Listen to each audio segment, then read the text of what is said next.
સહજાનંદ સ્વામી મહારાજની જય. નારી રત્ન. હજારો જન્મોના સાધક છાપરી ગામના જાનબાઈનો ઉદ્ધાર. મહાભારતના ઇતિહાસમાં દેવયાનીનું નામ પ્રસિદ્ધ છે. અસુર ગુરુ શુક્રાચાર્યના એ તેજસ્વી પુત્રી હતા. અનેક યુગોથી મુક્તિની ઝંખના સેવતા આ આત્માએ છાપરી ગામમાં પિતા રાવત ચૈત્રા અને માતા કામળબાઈને ત્યાં દીકરી રૂપે જન્મ લીધો, જેમનું નામ રાખવામાં આવ્યું જાનબાઈ. રાવત ચૈત્રના કુટુંબને શ્રીજી મહારાજનો દ્રઢ આશરો હોવાથી તેઓ અવારનવાર ગઢપુર મહારાજના દર્શને જતા અને દર્શન, સેવા, પૂજા અને સંત સમાગમનો લાભ લેતા. એક વખત દીકરી જાનબાઈને પણ દર્શને તેડી ગયા. જાનબાઈએ મહારાજને પંચાંગ પ્રણામ સહ દર્શન કર્યા અને મહારાજ તો જાનબાઈ પર દ્રષ્ટિ પડતા જ ઓળખી ગયા. અરે, આ તો શુક્રાચાર્યની દીકરી દેવયાની. મહારાજના આ અમૃત સરખા વેણ સાંભળી જાનબાઈને પૂર્વની સ્મૃતિ થઈ આવી અને અંતરમાં આનંદ ઉભરાયો. મહારાજની અમીમય પાવનકારી દ્રષ્ટિ માત્રથી જ જાનબાઈનું અંતર નિર્વાસનિક બની ગયું. પછી જ્યારથી જાનબાઈ માતા પિતા સાથે ગઢડેથી પાછા ઘેર આવ્યા ત્યારથી તેઓ અખંડ પ્રભુ ભજન કરવા લાગ્યા. સમય આવતા ઉંમરલાયક થતાં જાનબાઈને પરણાવવાનો માતા પિતાએ આગ્રહ રાખ્યો, પણ દીકરીના વૈરાગ્ય અને પ્રભુ ભજનની તાલાવેલી જોઈ તેને ભક્તિ માર્ગ પર ચાલવાની રજા આપી અને ભજન કરવા એકાંત મળે તે હેતુથી એક જુદી ઓરડી બનાવી આપી. જાનબાઈ ત્યાં રહી અખંડ ભજન કરવા લાગ્યા. આખી રાત એક આસને બેસી મહારાજનું ધ્યાન કરે. આસન જીતવા ગોઠણ પર ઘંટલાનું પડ મૂકે. ઊંઘ અને આળસ જીતવા છત ઉપરના વડા સાથે દોરડું બાંધી અને દોરડાને છેડે ચોટલો બાંધે. અલ્પ આહાર કરી શરીરનું દમન કરતા.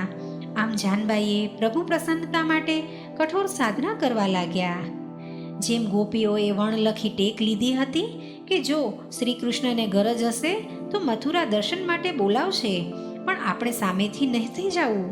કંઈક આવી જ વિચિત્ર રડ જાનબાઈએ પણ લીધી. તેઓ કહેતા કે મહારાજને ગરજ હશે તો અહીં આવશે, મારે દર્શને નથી જવું. ઘણી વખત માતા પિતા તથા ગ્રામજનો સંઘમાં ગઢપુર મહારાજના દર્શને જતા ત્યારે જાનબાઈને પણ સાથે આવવાનો આગ્રહ કરે, પણ જાનબાઈનો એક જ ઉત્તર હોય, ના, મારે નથી આવવું. મહારાજને દર્શન દેવા હશે તો સામેથી આવશે અને દર્શન દેશે, હું તો કાંઈ ગઢડા નથી જવાની. આ શબ્દોમાં સહેજ પણ ગર્વની છાંટ ન હતી. આ તો પ્રેમ હઠના શબ્દો હતા. તેમની આ હઠ પાછળનું રહસ્ય કોઈ જાણી નહોતું શકતું. એક વખત કામળબાઈ ગઢપુર મહારાજના દર્શને ગયા. મહારાજે પૂછ્યું, અમારા જાનબાઈ કેમ નથી આવ્યા? કામળબાઈ કહે, મહારાજ, એ ગાંડીએ તો હઠ લઈને બેઠી છે. મને કહે મારે નથી આવવું, મહારાજને મને દર્શન દેવા હશે તો સામેથી આવશે. આ સાંભળી મહારાજ મંદ હાસ્ય સાથે બોલ્યા, હા, જાનું તો દેવ્યાની ખરી ને, માનનો અંશ તો હોય ને, માન થોડું જીતાય છે. જીવથી માની સ્વભાવ પડતો મૂકી શકાતો જ નથી. મહારાજ તો અંતર્યામી છે, તે પ્રેમી ભક્તના મનોભાવ જાણે છે. તેથી જ તો દયા સિંધુ ફરી બોલ્યા, ભલે, તો હવે અમારી જાનું કહે છે એટલે અમે ગરજુ થઈ ને દર્શન દેવા આવશું અને ગામને પણ અમારી પદરજથી પાવન કરશું. મહારાજ છાપરી ગામ પધારશે એ સાંભળી કામળબાઈને તો હૈયામાં હરખ સમાયો નહીં. તેઓ તો ઘેર આવી જાનબાઈ અને રાવત ચૈત્રાને મહારાજ આવવાના સમાચાર આપ્યા. રાવતની આંખમાં તો હરખના આંસુ આવ્યા. વાહ દીકરી, તારા પુણ્ય પ્રતાપથી મહારાજની પદરજ આપણા ઘર, ગામ, દરબાર બધાને પાવન કરશે. આમને આમ દિવસો વીતતા જાય છે અને જાનબાઈ પણ અધીરાઈથી મહારાજની રાહ જુએ છે. તેઓએ પોતાની સાધના હવે વધારે કઠોર કરી.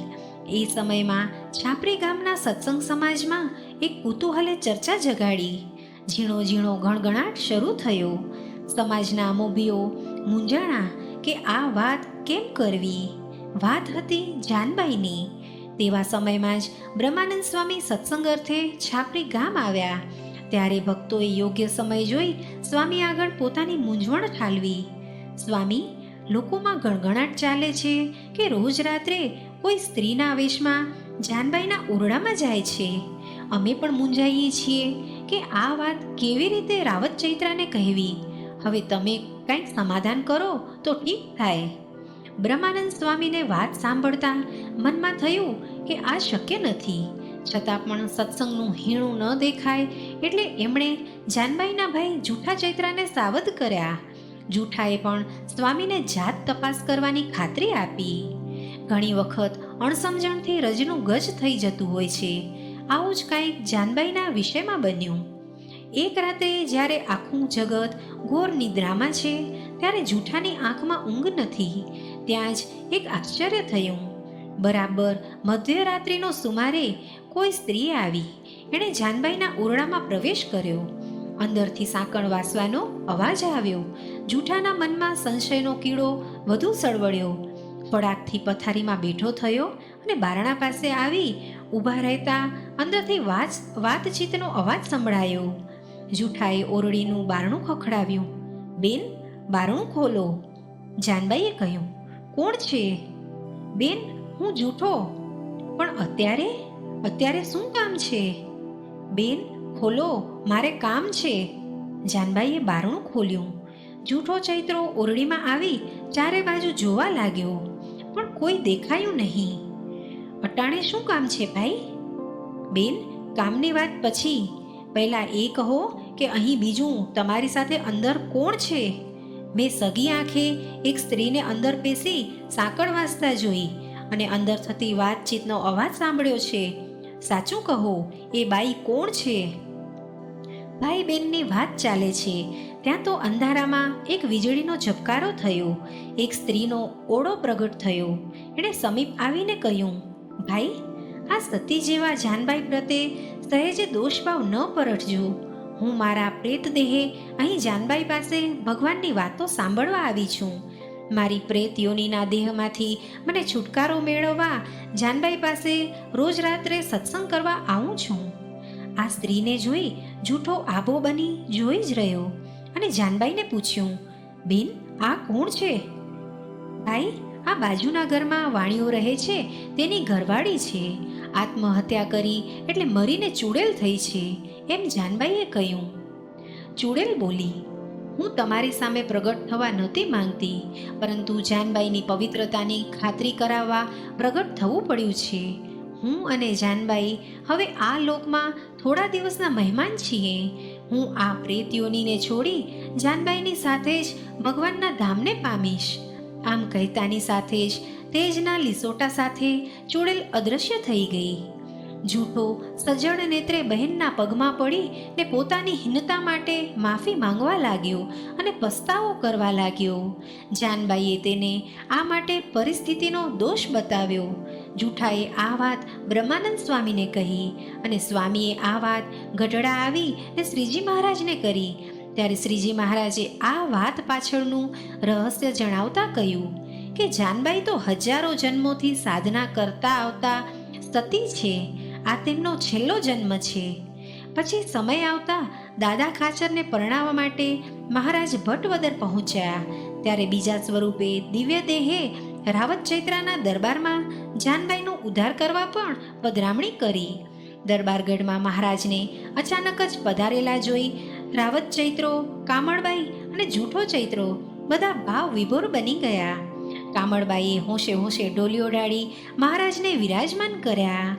ત્યાં તો મહારાજે પૂછ્યું કે અમારી જાનુ ક્યાં? મહારાજ, એ તો એની ઓરડીમાંથી બહાર જ ક્યાં નીકળે છે, તમારું અખંડ ધ્યાન ભજન કર્યા કરે છે. કામળબાઈ બોલ્યા. મહારાજે કહ્યું, હવે તો અહીં આવશે કે હજુ અમારે વધુ ગરજુ થઈ એમની ઓરડીએ જવું પડશે? હું હમણાં જ એને ખબર આપું છું મહારાજ, કહી કામળબાઈ દોડતા જાનબાઈને બોલાવા ગયા. જાનુ, હવે તો ચાલ, મહારાજ પધાર્યા છે. આ સાંભળતા જ જાનબાઈ એકદમ ઊભા થઈ ગયા. મહારાજ પાસે ઝડપથી પહોંચી ગયા અને પ્રણામ કર્યા. પોતાની હઠની માફી માંગી અને નેત્રોમાંથી દળદળ અશ્રુઓની ધારાઓ વહેવા લાગી અને ગદગદ કંઠે બોલ્યા કે કૃપાનાથ, આખરે આ સેવક ઉપર તમે કરુણા કરી. મહારાજ, ક્ષમા કરજો. તમને અહીં આવવાનો હઠાગ્રહ સેવ્યો. પણ મહારાજ, તમે અહીં ન પધારો તો આ ઘર, દરબારગઢ, ગામ બધું કેવી રીતે પાવન થાય? જાનબાઈએ પોતાની લીધેલી રડ પાછળનું રહસ્ય છતું કર્યું. અમે તમારા ભાવને બરાબર જાણીએ છીએ જાનબાઈ, એટલે તો અહીં આવ્યા છીએ. હવેથી આ ઘરમાં જન્મ લેનાર તથા મહેમાન ગતિ માણનાર સર્વેનો ઉદ્ધાર થશે. મહારાજના આશીર્વચન સાંભળી દિન ભાવે રડમસ અવાજે જાનબાઈ બોલ્યા કે આપના પ્રતાપથી સર્વેનો તો ઉદ્ધાર થઈ જશે, પણ હું કેટલા યુગોથી ભટકું છું.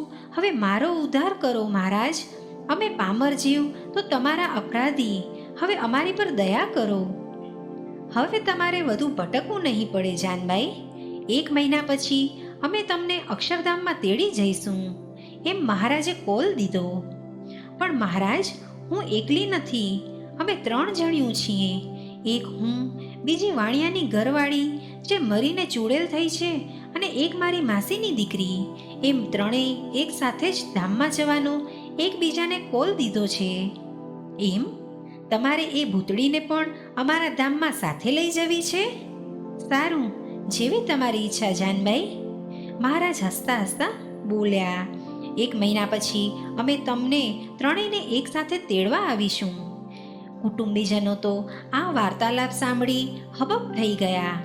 રાવત ચૈત્રાએ કહ્યું, દીકરી, તું અમારે ત્યાં જન્મી અને તારા પુણ્યના પ્રતાપે અમે ધન્ય ધન્ય થઈ ગયા છીએ. પછી દીધેલા કોલ મુજબ બરાબર 1 મહિના પછી મહારાજ વિમાન લઈને આવ્યા.